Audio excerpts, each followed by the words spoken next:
I looked down at my watch. 2 minutes past midnight. It was officially my 17th birthday. In the uncomfortable plastic seat next to me, my mother, Joyce, saw me checking the time. She kept her voice low as she reached for my arm. "Happy birthday, Evie." "Don't." I grumbled and pulled my arm out of her reach. She sighed and sat up straighter. To the casual observer, she looked completely calm, sitting in the departures lounge at Gate 12 at Melbourne Airport, her hands folded gently in her lap. It was a well-practiced mask. She was on high alert. We were sitting in seats with a wall at our backs as she scanned the airport every few seconds.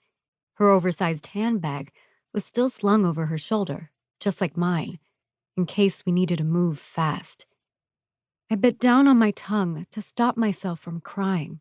I was trying to be as alert as she was, but I kept thinking about the reason why we were at the airport, waiting to board a flight to Los Angeles with tickets purchased only hours before, and new counterfeit passports tucked into our bags.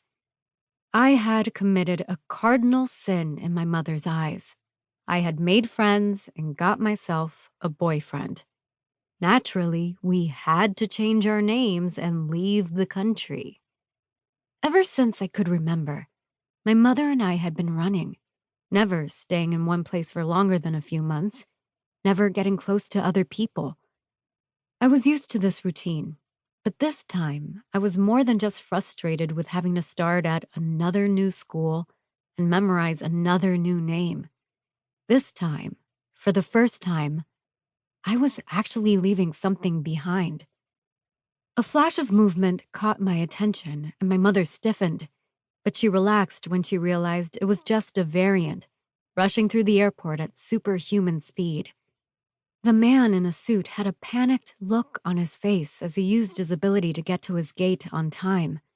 He was one of the approximately 18% of the world's population lucky enough to have variant DNA. But his ability was a common one. I was just a boring human, a fact my mother was eternally grateful for, as it made it easier for us to blend in. A painfully polite female voice came through the speakers. "Ladies and gentlemen, Qantas flight QF83 to Los Angeles will begin boarding shortly." I tuned her out. I had taken more flights in my 17 years than most people did their entire lives. I knew the boarding procedures better than half the ground staff. I knew many things your average teenager didn't. Instead of explaining the reasons behind her nomadic lifestyle, my mother had taught me how to be invisible. I knew to place myself near an exit in every building. I knew how to spot a person or vehicle that was following me and how to lose them. I knew how to completely wipe the memory of any electronic device. I knew how to forge official documents. I knew everything except what I actually wanted it to know. Why? I didn't know why my mother chose the places we went to over the years, zigzagging from one continent to the next. Until now, whenever I'd suggested America, she'd shut me down with a firm no. But all of a sudden, we were on our way to LA, and from there to Nampa, Idaho. A very specific location that I suspected was chosen very randomly.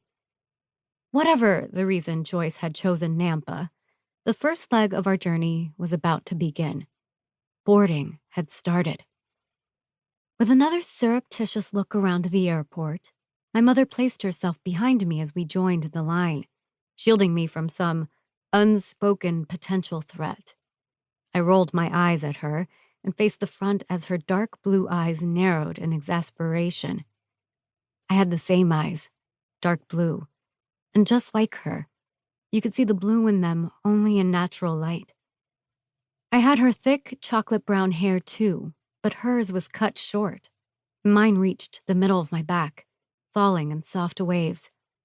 I was also just as stubborn. In a display of this trait, I crossed my arms over my chest and stared at my feet.